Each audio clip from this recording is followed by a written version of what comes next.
Assalamualaikum warahmatullahi wabarakatuh. Alhamdulillahirabbil alamin wassalatu wassalamu ala asyrofil anbiya'i wal mursalin wa ala alihi washabbihi ajmain. Alhamdulillah, puji syukur atas kehadirat Allah Subhanahu wa taala, berkat nikmat iman, nikmat Islam, nikmat kesehatan maupun nikmat kesempatan, kita masih bisa dapat berkumpul di sini dalam rangka salat subuh berjamaah, kemudian dilanjutkan dengan majelis ta'lim.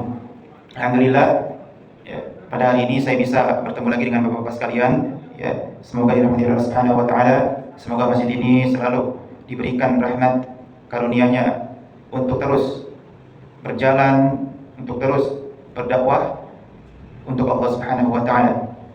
Adapun tema kita pada pagi hari ini yaitu amalan-amalan yang kita akan lakukan ketika di usia senja atau usia sudah tua, ya, seperti itu. Bapak-bapak sekalian yang semoga dirahmati Allah Subhanahu wa taala, kita sudah tahu bahwasanya umur itu Allah Subhanahu wa taala dan Nabi SAW bersabda itu kira-kira antara 60 sampai 70 tahun. Kemudian Nabi kita Muhammad SAW itu bersabda, la tazulu qadama 'abdin yaumal qiyamati hatta yus'ala an arba' wa an umrihi fi ma afna. Jadi tidak akan bergeser kaki seseorang itu kalau sampai dia itu akan ditanya 4 perkara. Salah satunya adalah umurnya digunakan untuk apa. Jadi perkara umur ini terutama kita itu kehidupan kita sehari-hari itu dari usia muda sampai usia tua itu semuanya akan ditanya oleh Allah Subhanahu wa taala. Nah, kemudian usia senja atau usia yang sudah tua itu adalah peringatan bahwasanya kita sebentar lagi akan mendekati kematian. Allah Subhanahu wa taala berfirman, "Awalam nu'ammirkum ma yatadzakkaru fihi man tadzakkara wa ja'akumun nadhir." Kata Allah, bukankah kami telah memanjangkan umurmu dalam masa yang cukup untuk berfikir bagi orang-orang yang berfikir dan telah datang kepadamu pemberi peringatan? Ini Al-Quran surat Fatir ayat yang ke-37. Para ulama menafsirkan ayat ini bahwasannya ayat ini menunjukkan bahwa orang yang dipanjangkan umurnya telah diberi kesempatan atau masih diberi kesempatan untuk kembali kepada Allah Subhanahu wa taala. Jadi Bapak-bapak sekalian yang semua dirahmati Allah Subhanahu wa taala, panjang umur kita itu bukan berarti untuk dipakai istilahnya itu leha-leha. Bukan. Artinya Allah itu masih menerima atau masih memberikan kesempatan kita untuk bertobat kepada Allah Subhanahu wa taala.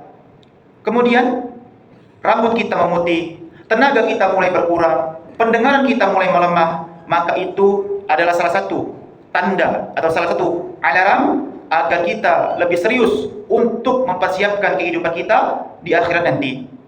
Kemudian sebaik-baik manusia yang panjang umurnya adalah yang paling baik amalannya. Nabi SAW bersabda, khairun nas man tala umruhu wa hasuna amaluhu. Sebaik-baik manusia adalah yang panjang umurnya dan baik pula amalannya. Hadis riwayat At-Tirmidzi. Hadis ini sangat luar biasa Bapak Ibu sekalian, bahwasanya panjang umur itu belum tentu mulia. Tetapi kalau seandainya panjang umur itu diisi atau diikuti dengan amal soleh, maka itulah sebuah kemuliaan. Banyak orang diberi umur tua, namun digunakan untuk sesuatu yang lalai atau sesuatu yang dosa atau maksiat kepada Allah Subhanahu wa taala. Dialah zaman sekarang, ya. Banyak kita temukan bahwasanya ada orang-orang tua, ya. Mohon maaf tidak mencela orang tua, tapi ditemukan banyak sekali bahwasanya ada yang masih belum paham tata cara sholat, ada yang masih belum bisa mengaji, ada yang masih tidak mau sholat, ada yang masih menganggap sebuah dosa itu merupakan adalah hal biasa. Seperti contohnya itu zina, kemudian khamr, kemudian ngadu ayam, kemudian syirik, kemudian dosa-dosa yang lainnya. Itu salah satu contoh di mana usia senja itu tidak menandakan kemuliaan seseorang. Bapak Ibu sekalian yang semua dirahmati Allah Subhanahu wa taala, para ulama salaf atau para orang-orang soleh terdahulu, ya. Salah satu contohnya adalah Imam Ahmad rahimahullah taala. Beliau itu dulu menuntut ilmu, semangat sekali menuntut ilmu dan menghadiri majelis ilmu atau menuntut ilmu sampai usia tua. Makanya ketika ditanya kepada Imam Ahmad, ila mata tatlubul ilm? Wahai Imam Ahmad, sampai kapan kita itu atau sampai kapan kamu itu menuntut ilmu? Kata beliau, ma'al mihbarah ilal maqbarah, sampai tinta ini nyampe ke liang kubur. Sampai tinta ini sampai ke liang kubur. Artinya beramal soleh kemudian belajar itu tidak membatasi usia dan waktu. Tidak dibatasi dengan usia dan waktu. Sampai mati kita harus belajar, sampai ke liang kubur. Ya. Kemudian apa amalan-amalan terbaik ketika kita itu di usia senja atau di usia tua? Yang pertama, yaitu kita memperbanyak taubat kepada Allah Subhanahu wa taala. Kata Allah Subhanahu wa taala dalam surat An-Nur ayat yang ke-31, "Wa tubu ilallahi jami'an ayyuhal mu'minun." Wahai orang-orang mukmin, bertaubatlah kalian kepada Allah Subhanahu wa taala semuanya. Semuanya kalian itu harus bertaubat kepada Allah Subhanahu wa taala. Dalam surat lainnya Allah Subhanahu wa taala mengatakan dalam surat Tahrim, "Ya ayyuhalladzina amanu tubu ilallahi taubatan nasuha." Wahai orang-orang beriman, bertaubatlah kepada Allah dengan sebenarnya taubat, taubatan nasuha. Asa rabbukum ayyukaffir ankum sayyi'atikum wa yudkhilakum jannah. Semoga Tuhan kalian itu mengganti, atau pertama yaitu apa? Menghapus dosa-dosa kalian. Wa yudkhilakum jannah, kemudian akan memasukkan kalian ke dalam surganya Allah Subhanahu wa taala. Maka usia tua bukan waktu mengungkit dosa masa lalu, bukan. Di usia tua kita ini bukan untuk memperbanyak dosa lagi, tetapi waktunya untuk membersihkan dosa-dosa kita dengan taubat kepada Allah Subhanahu wa taala. Kemudian yang kedua, apa yang kita harus lakukan ketika di usia senja, yaitu menjaga salat kita. Salat adalah amal yang pertama kali akan dihisab oleh Allah Subhanahu wa taala. Orang tua yang menjaga salat berjamaah tepat waktu, khusyuk, itu salah satu tanda bahwasannya dia itu bisa mati dalam keadaan husnul khatimah, mati dalam keadaan baik. Salah satu sahabat tabi'in yang bernama Sa'id ibn Musayyib, yang dikenal sebagai orang yang sangat menjaga salat berjamaahnya di masjid. Kata beliau dalam kitab dalam kitab Hilyatul Auliya disebutkan bahwasanya, aku tidak pernah tertinggal takbiratul ihram selama 40 tahun. Jadi Sa'id ibn Musayyib itu selama 40 tahun di setiap harinya salat 5 waktu di masjid, takbiratul ihram bersama imam. Ketika imam sudah Allahu Akbar, Sa'id ibn Musayyib Allahu Akbar. Selama 40 tahun 5 waktu di masjid, luar biasa. Dalam riwayat lain disebutkan bahwasanya beliau tidak pernah melihat tengkuk orang lain dalam salat karena selalu berada di saf terdepan ketika salat. Nah, sudah mendapatkan takbiratul ihram, kemudian selalu di saf yang pertama. Ini merupakan motivasi bagi kita, untuk yang tua ataupun yang muda, untuk selalu senantiasa menjaga amal solehnya dan senantiasa untuk menjaga hak-hak Allah Subhanahu wa taala. Seperti itu. Kemudian apa yang kita dapat lakukan ketika di usia senja, yaitu memperbanyak zikir kepada Allah Subhanahu wa taala. Kata Nabi sallallahu alaihi wasallam, "La yazalu lisanuka rataban min zikrillah." Kata Nabi sallallahu alaihi wasallam, hendaklah lisanmu itu selalu basah dengan zikir kepada Allah Subhanahu wa taala. Maka zikir itu, Bapak Ibu sekalian, tidak mesti atau tidak hanya di salat ataupun baca Quran, tapi zikir itu adalah secara bahasa artinya mengingat Allah Subhanahu wa taala. Maka dari itu, zikir-zikir yang telah dicontohkan oleh Nabi SAW, kerjakan saja. Ketika di pasar, zikir subhanallah walhamdulillah wala ilaha illallah wallahu akbar. Di pasar, ketika ingin masak, ketika ingin bersepeda, ketika ingin olahraga atau sambil jogging, terserah.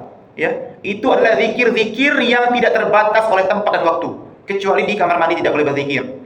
Adapun nanti ada zikir yang terbatas oleh tempat dan waktu. Contohnya zikir setelah sholat, seperti itu. Itu sudah ada tuntunannya sendiri. Adapun zikir-zikir yang lainnya itu merupakan zikir yang tidak terbatas oleh waktu. Dan salah satu zikir adalah yaitu ketika kita itu tidak melakukan hal-hal yang dilarang oleh Allah Subhanahu wa taala. Itu adalah salah satu zikir. Karena ketika kita itu tidak melakukan apa yang dilarang oleh Allah, maka disitulah kita saat itu sedang mengingat Allah Subhanahu wa taala. Kemudian yang kita dapat lakukan adalah sedekah. Jadi sedekah itu bisa kita lakukan di usia senja, walaupun sedikit. Itu merupakan hal yang sangat bermanfaat. Kata Nabi SAW, ahabul a'mali ilallah adwamuha wa in qal.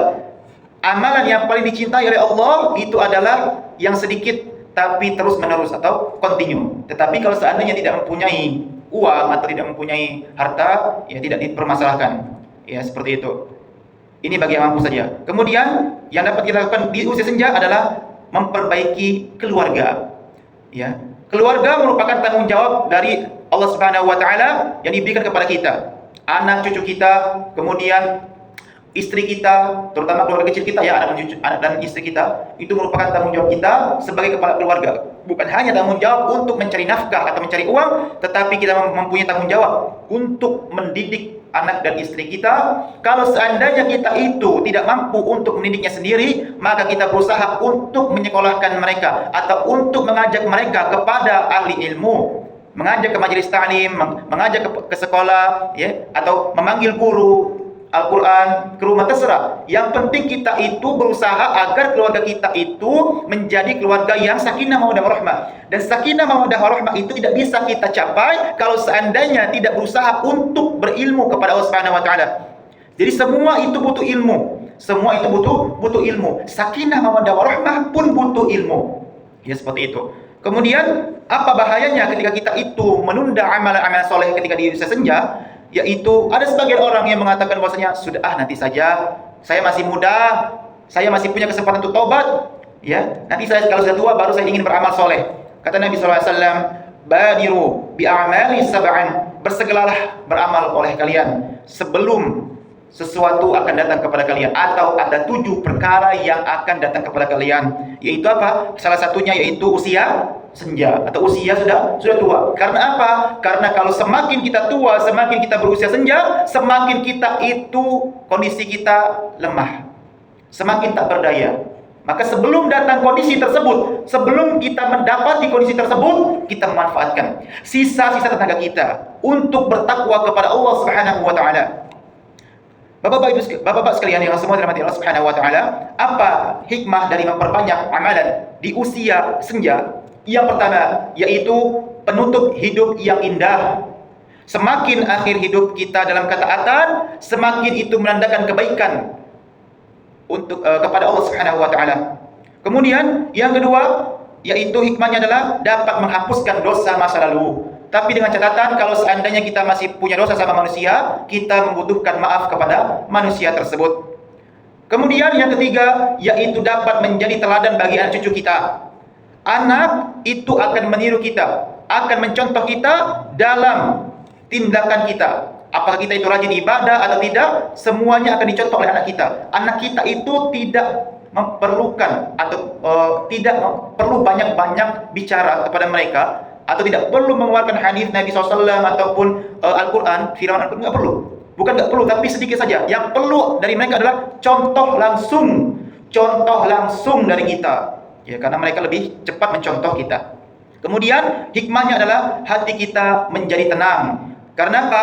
Karena memperbanyak amal ibadah akan membuat hati kita tenang. Karena itu termasuk zikir kepada Allah Subhanahu wa taala. Dan hikmah yang terakhir adalah dapat menjadikan husnul khotimah, dapat menjadikan kita itu meninggal dalam keadaan yang baik. Ingat bahwasanya manusia itu akan mati sesuai dengan kebiasaan mereka. Kalau seandainya mereka itu kebiasaannya itu sholat, insya Allah akan matikan dia dalam keadaan sholat. Kalau kebiasaan kita itu membaca Al-Quran atau ibadah yang lainnya, insya Allah akan matikan kita dalam kebiasaan itu, insya Allah. Karena itu sudah janji Nabi Muhammad SAW.